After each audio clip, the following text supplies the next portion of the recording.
नमस्कार विद्यार्थी मित्रों, आज हम कक्षा 8 में चैप्टर नंबर 3 चतुर्भुजों को समझाना के बारे में पढ़ेंगे। हमने इससे पहले चतुर्भुज और उनके गुणों के बारे में चर्चा की है। अब हम सीधा प्रश्नावली 3.1 में जाएंगे बच्चों।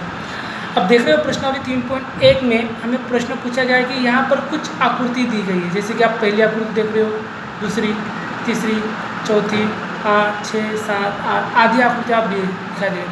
और आपको पूछा गया वर्गीकरण करना है, यानी इसमें से हमें छेड़ना है बच्चों। इसमें साधारण वक्र कौन सा है, साधारण बंद वक्र कौन सा है, बहुभुज कौन सा है, उत्तल भुज कौन सा है और अवतल बहुभुज कौन सा है, हमें जांच करना है। तो बच्चों सबसे पहले हम हल में देखेंगे साधारण वक्र के बारे में।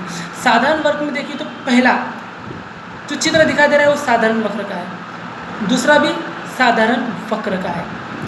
उसके बाद बच्चों जो पांचवा है वो भी साधारण वक्र, सिंपल सा मुड़ा हुआ। इसके बाद छठा भी साधारण वक्र है और सातवां भी साधारण वक्र है सर। ठीक है बच्चों। अब साधारण बंद वक्र के बारे में देखेंगे। साधारण बंद वक्र में पहला ये भी बंद है, इसके बाद बच्चों दूसरा ये भी बंद है, इसके बाद अगर हम देखेंगे तो पांचवा ये भी बंद है, फिर छठा, फिर सातवां, ये साधारण बंद वक्र है। ठीक है बच्चों।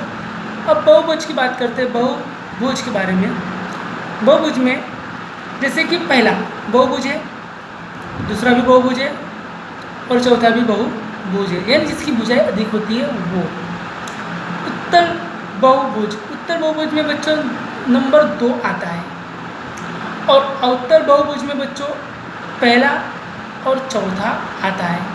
ठीक है, इस प्रकार से आपको ये याद रखना है और ये हल है इसके, जो हल भी हमें दिए गए हैं। अब बच्चों हम सवाल नंबर 2 की ओर बढ़ेंगे। सवाल नंबर 2 में कहा है निम्नलिखित प्रत्येक के कितने विकर्ण बनेंगे। जैसे एक उत्तल चतुर्भुज है, एक समचतुष्टभुज है और एक त्रिभुज है। तो बच्चों अब जिस बहुभुज की n भुजाएं यानी भुजाओं की संख्या n हो, भुजाओं की संख्या n हो, कुछ भी हो, तो उसका सूत्र बनता है n ब्रैकेट में n-1 बटे में 2 माइनस n। ये क्या है, ये जो सूत्र है बच्चों, ये आप जो सूत्र दिखाई दे रहा है ना आपको, ये जो सूत्र है ये विकर्ण ज्ञात करने का सूत्र है। तो हमें सिर्फ ये ज्ञात करना है कि भुजाएं कितनी है। जैसे कि एक उत्तल चतुर्भुज है। अब चतुर्भुज की बात करें तो चतुर्भुज में कितनी भुजाएं होती है बच्चों, 4। ठीक है, तो n बराबर कितना लेना है आपको, 4 लेना है। तो सूत्र रखना है n ब्रैकेट में n-1 बटे में 2 माइनस n। तो जहाँ जहाँ n है वहाँ पे 4 लो, n की जगह पे 4, n की जगह पर 4, -1 बटे में 2 माइनस 4, n की जगह पे -4। ठीक है। अब देखो बच्चों, तो सिंपल सा एक फार्मूला यहाँ पे, 4 में से 1 गया 3, 2 एकम 2, 2 दूनी 4, 4 में से 1 गया 3, 3 दूनी कितना हुआ 6 और ये -4, 6 में से 4 गया कितना बचा बच्चों 2। तो विकर्ण की संख्या कितनी आएगी, 2 आएगी। देखो समषष्टभुज, षष्टभुज की बात करें तो बच्चों भुजाएं कितनी होती है, 6 होती है षष्टभुज में।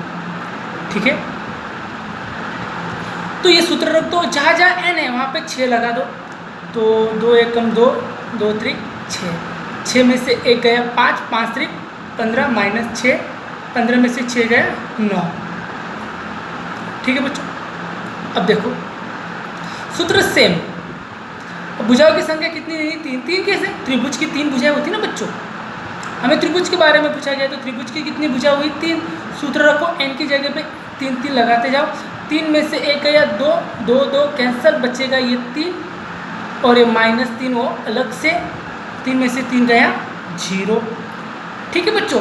तो इस प्रकार से आपको कोई भी विकर्ण ज्ञात करना हो तो सिंपल सा ये जो मैंने सूत्र बताया है n ब्रैकेट में n-1 बटे में 2 माइनस n का आपको सूत्र का उपयोग करना है बच्चों। तो इसके माध्यम से आप हल कर सकते हो। अब हम बच्चों सवाल नंबर 3 की ओर बढ़ेंगे। उत्तर चतुर्भुज के कोणों की मापों का योगफल क्या है। यदि चतुर्भुज में उत्तल न हो तो क्या यह गुण लागू होगा। एक चतुर्भुज बनाइए जो उत्तल न हो और प्रयास कीजिए। ठीक है बच्चों। तो अब हमें बताना है कोणों के माप का योग। बच्चों एक चीज़ हमेशा याद रखना कि एक उत्तल चतुर्भुज के कोणों के मापों का योग कितना होता है? 360। ठीक है, उत्तल चतुर्भुज के कोणों के मापों का योग 360 होता है। यदि चतुर्भुज उत्तल न हो तो भी ये गुण लागू होगा। मतलब बच्चों सीधी सिंपल सी एक चीज़ याद रखो कि चतुर्भुजों के चारों कोणों का योग 360 होता है और त्रिभुज के तीनों कोणों का योग 180 होता है।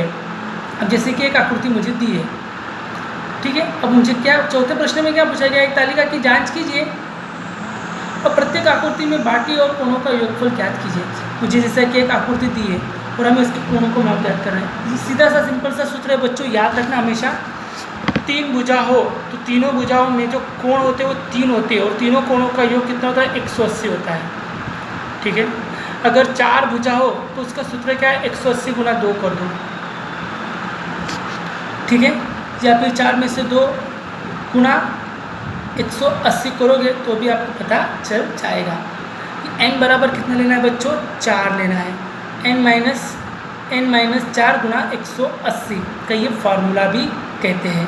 n माइनस 2 गुणा 180 का सूत्र, n की जगह पे 4 रखो, 4 में से 2 गया, 2 गुना 180 कितना हुआ? 360 होगा बच्चों। यहाँ पे सूत्र क्या है? n माइनस 2 गुणा 180, n की जगह पे कितना रखना है? 5, क्योंकि भुजा कितनी इसमें 5 है। 5 में से 2 गया 3, 3 गुना 180 करोगे जो होएगा आपका आंसर। ठीक है बच्चों, यहाँ पे 6 है तो n माइनस 2 गुणा 180 का सूत्र रखो, n की जगह पे कितना रखना है? 6, 6 में से 2 गया, कितना बचा? 4, 4 गुना 180 करोगे कितना आएगा बच्चों? 720। तो इस प्रकार से ये आंसर है।